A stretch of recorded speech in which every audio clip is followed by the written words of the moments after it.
as knees go through a lot. We put them through a lot of forces that they weren't necessarily designed to take. And I always say that knees rarely get into trouble on their own, unless you fall on them or knock them on something. Typically, they're getting into trouble because of what's happening below them and what's happening above them. So below them in the foot and ankle and our placement there, and above them in terms of the hip and lower back area. We really need to be viewing the knee through the lens of where it sits in the whole movement chain of the body, in the biomechanics of the foot through to the hip and the spine itself, in order to unravel why they might be getting into trouble.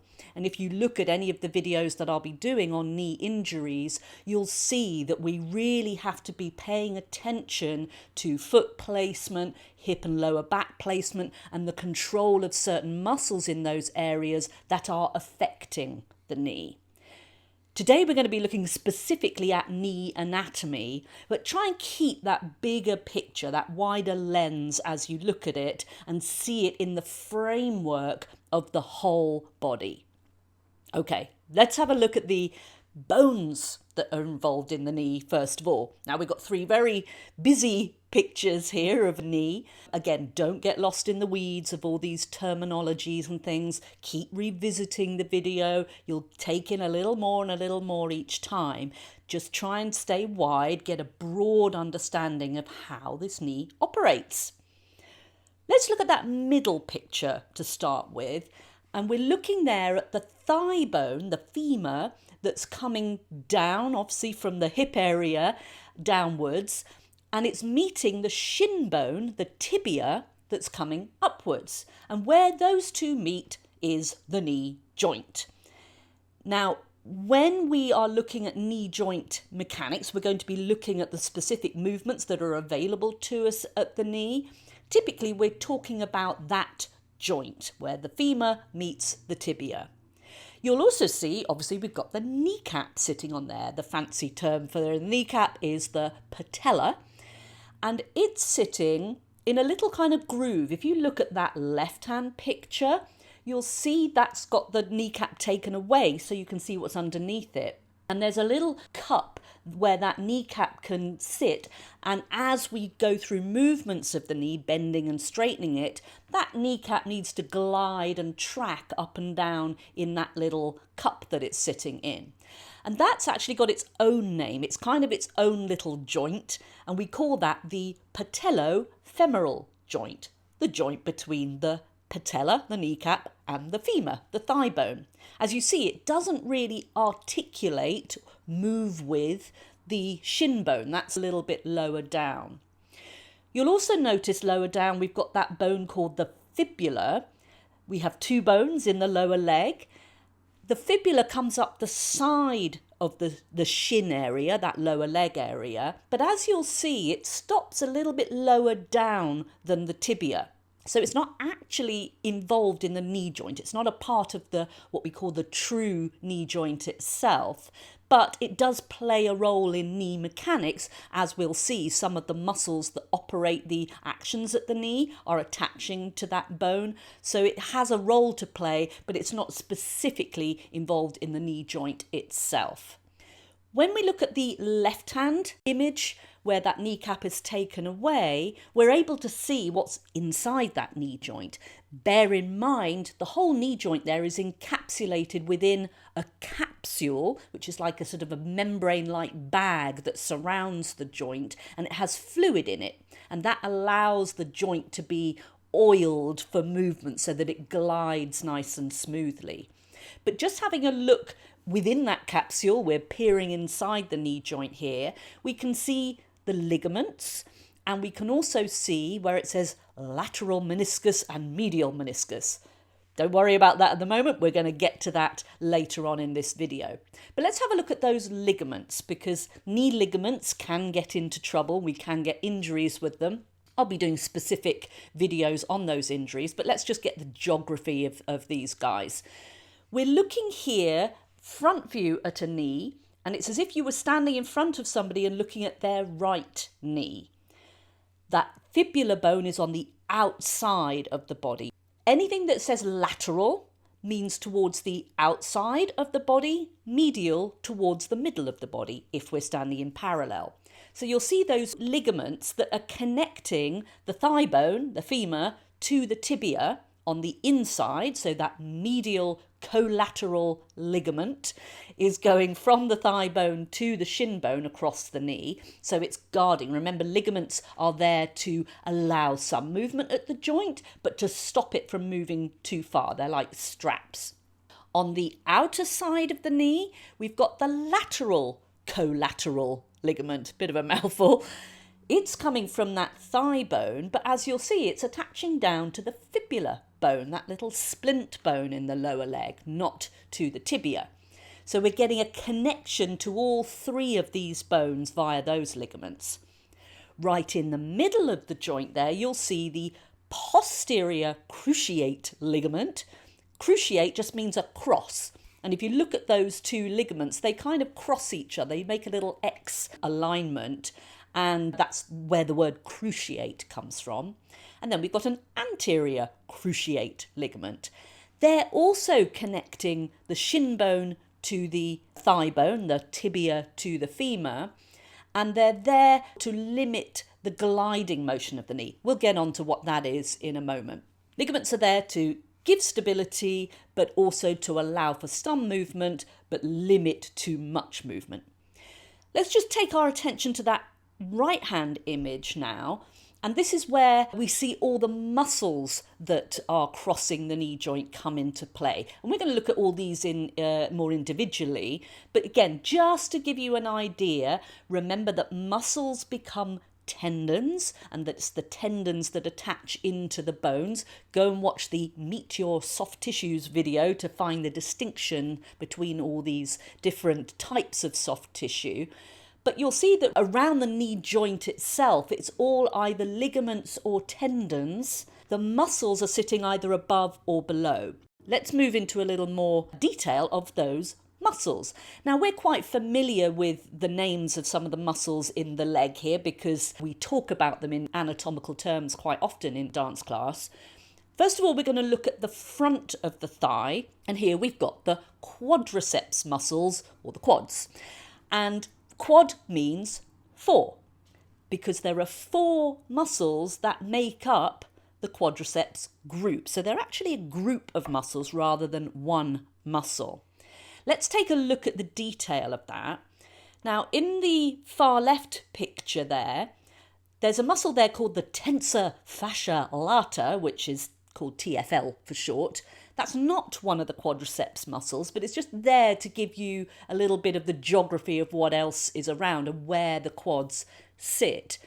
The TFL is one of our hip flexor muscles, which is part of the action of our quad muscles, but it's a separate one. It's the muscle that becomes that IT band, the iliotibial band that goes down the outside of the thigh.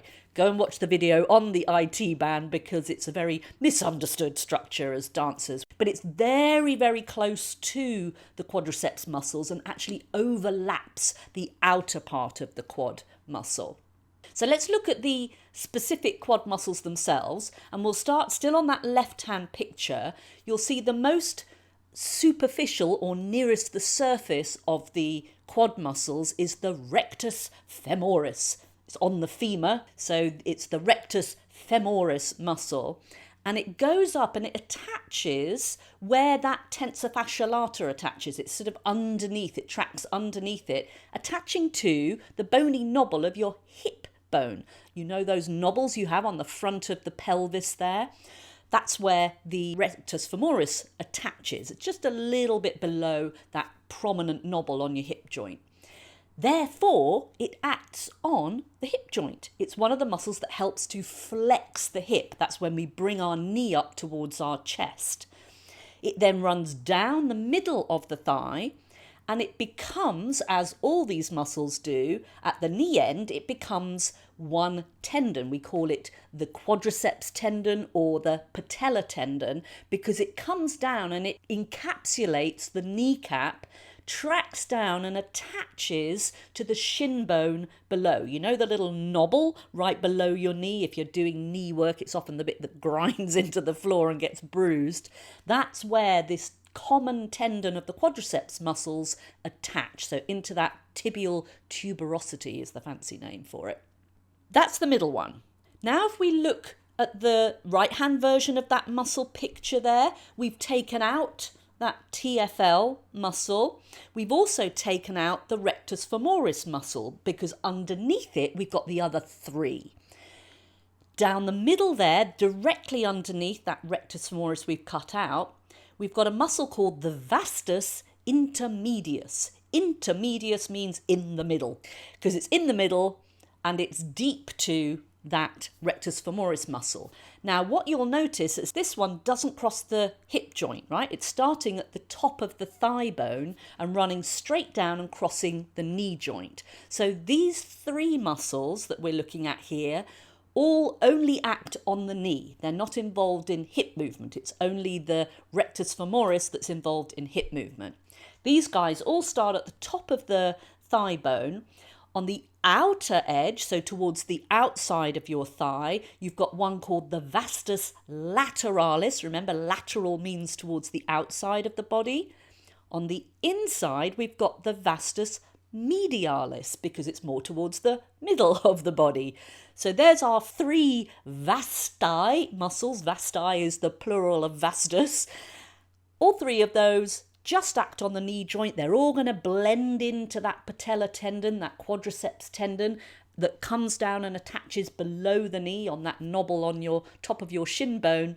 They don't cross the hip joint, but on top of that, you've got the rectus femoris that acts on both joints, the hip and the knee. The job of the quadriceps muscle when it contracts is to give us knee extension, basically straightens the knee. Now, some of those muscles act slightly differently. They're more active through certain ranges of motion, certain degrees of extension, but I'll get into that more in depth when we look at knee injuries, particularly things like patella maltracking, where the patella is not tracking neutrally because the tension in these muscles is not neutral. Because we've got four of these muscles, we really need them all to be equally toned so that the forces coming down into the knee are equal.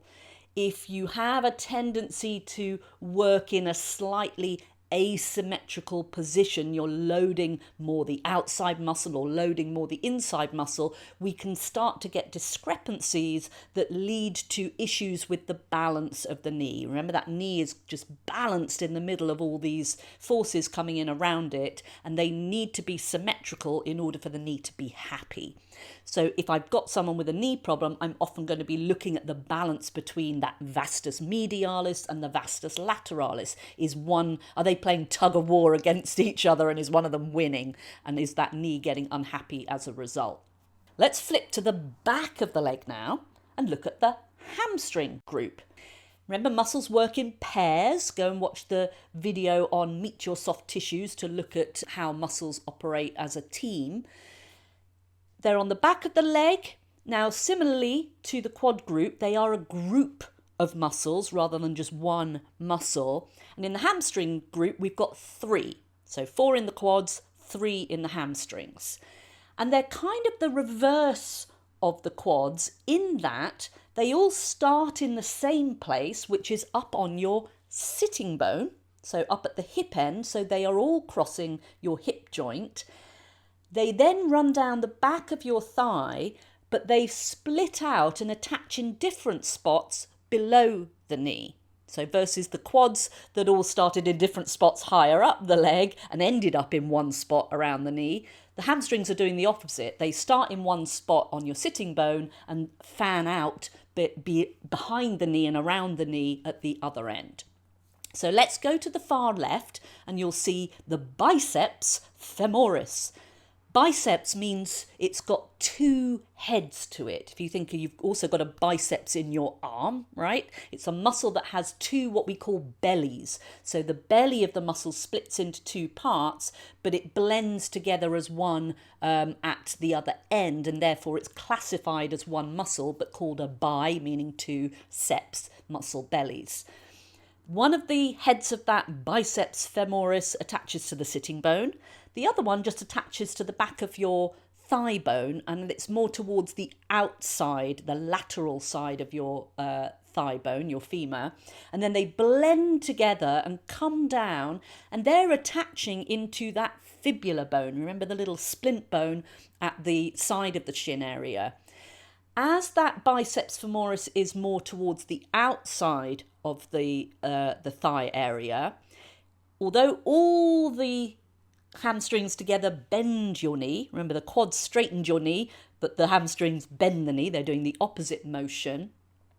The biceps femoris because it's attached to the femur, is because of its location on the outer side, it's a little bit involved in turnout as well, that external rotation of the hip. It's not a primary mover of that, but it is involved in that rotation. So anybody that's working in turnout a lot, often you get a little bit tighter in this hamstring versus the inner one. Go and watch the flexibility series and look at the hamstring stretches there, and I'll show you how to refine your hamstring stretches to target either the outer or inner hamstrings, and then you'll see which ones are tighter on you. Okay, let's move to that middle, or that second from the left picture there, and it says below it, semitendinosus, bit of a mouthful, but it's starting again at the sitting bone, and it's tracking down, and what you'll notice is it's coming to the inside of the knee. We're looking here at all these pictures at the back of a right leg. So if someone's standing in front of you with their back to you, you're looking at their right leg, and that semitendinosus comes down more on the inside of the back of the thigh, and it attaches around, and it actually comes all the way around the front of your tibia, your shin bone, a little bit next to the knobble on your shin bone that we talked about, that tibial tuberosity. It's kind of attaching just next to that around the front, so it kind of wraps around and cups the knee as it comes around. Also, the one next to it, let's move along to the next one, semimembranosus. So they have very similar names, but slightly different. Again, starting at the sitting bone, coming down more on that inside edge of the thigh, and it's attaching into the back of your tibia, your shin bone. So it doesn't sort of wrap around like the semitendinosus does. So those are the three muscles that make up the hamstring group, and you can see them collectively on that final image there. They work mainly to bend the knee, so bringing your heel bone to your tailbone, but because they also attach across the hip, they're attaching, remember, up into that pelvis, they're also involved in extension of the hip, so lifting your leg up to the back, like in an arabesque, for instance. So they act on both the hip and the knee. Now, we do have a bunch of other muscles involved in knee movement. These muscles are not what we call primary movers of the knee. That's the quads and the hams that we've looked at. But these muscles do have a little bit of influence on knee movement. On the far left there, we've got the gastrocnemius. You all are familiar with that, your gastrocs, your calf muscles. We tend to think of them as just a muscle that acts on the ankle joint, but it does cross up behind your knee and attaches to the femur, the thigh bone. Therefore, it does have an action in bending the knee. So it assists in bending the knee, although its primary job is to move our ankle joint. The middle one, popliteus, bit of a funny name, but it's like a little diagonal band that wraps around the back of the knee, and it's attaching, as you'll see, from the outer side of your femur, your thigh bone, and it wraps around in that diagonal arrangement to your shin bone, and it's involved in a little bit of the rotational movement at the knee, which is very small, but we do have a sort of locking and unlocking mechanism when we're going from a straight knee to a bent knee. When we're straight, the joint kind of locks itself out, the femur on the tibia, so that we're nice and stable. In order to unlock that, it's like a sort of key in the door. The popliteus does a little rotation movement to open up the knee joint and allow us to bend it. So that's kind of its main job. It also stabilises the knee and helps with bending the knee. On the far right, we've got the plantaris muscle, which also assists in knee flexion. You can see it's crossing the back of the knee, but it has this very long, thin tendon that runs right down to your heel bone. So it's also involved in pointing the foot, and it tracks right next to your Achilles tendon and can sometimes get into trouble along with the Achilles. Go and watch the Achilles tendonitis video. So there are some other smaller muscles involved in knee movement, but they're not the primary movers of the knee. The cartilage. Now, this is something that can get into trouble with dancers because of the forces we put through our knees. And here we're just going to look at the anatomy of the knee cartilage so that you can get an idea of what is there, where the vulnerabilities are in terms of injury, and if you've had a cartilage injury, this will hopefully give you more information. If we know what we're dealing with, we know better how to take care of it. Now, there are two different types of cartilage around the knee. Every joint, wherever you've got a bone meeting another bone, if you just had bone on bone and you're doing a lot of movement there, you would get a lot of friction that could actually start to erode the bone, to wear the bone surface away, because bone is quite vulnerable. It's a living structure that's constantly remodeling itself. So we need something to protect the ends of the bones so that they don't rub on each other. In every joint, we have this surface cartilage, also known as hyaline cartilage, that is a glossy substance that's highly durable but allows for glide. So it facilitates movement at a joint, allows those two bones to glide on each other, and particularly here, the back of that kneecap is also coated with cartilage so that it will glide on the cartilage around that femur as well, protecting the bone surface and helping facilitate movement. However, on the tibial surface, so you see there's we actually call it the tibial plateau, the top of that tibial bone there is like the sort of surface of a flat mountain. On top of that, because of the forces that go through the knee plays a big role in shock absorption. If you've watched the video on the feet, you'll see that the feet are designed to absorb shock. But as that shock wave comes up when our foot hits the ground, the next point of contact is the knee. So it's also designed to take up some of this shock. So we're going to need a structure that's a little thicker and more durable. So on the top of the tibia, we've got these cups. One is a meniscus, two, plural, are menisci, and they sit on the surface. So that bottom left picture, we're looking top down at the top of your tibia. We've taken the thigh bone out of the way and you're looking straight down on top of your shin bone.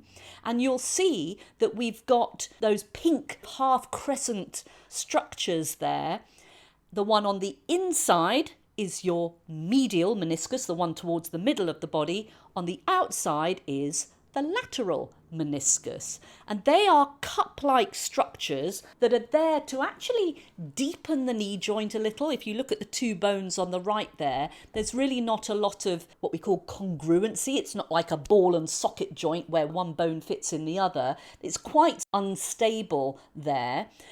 But those two menisci allow for that joint to be a bit deeper. They kind of make it more stable.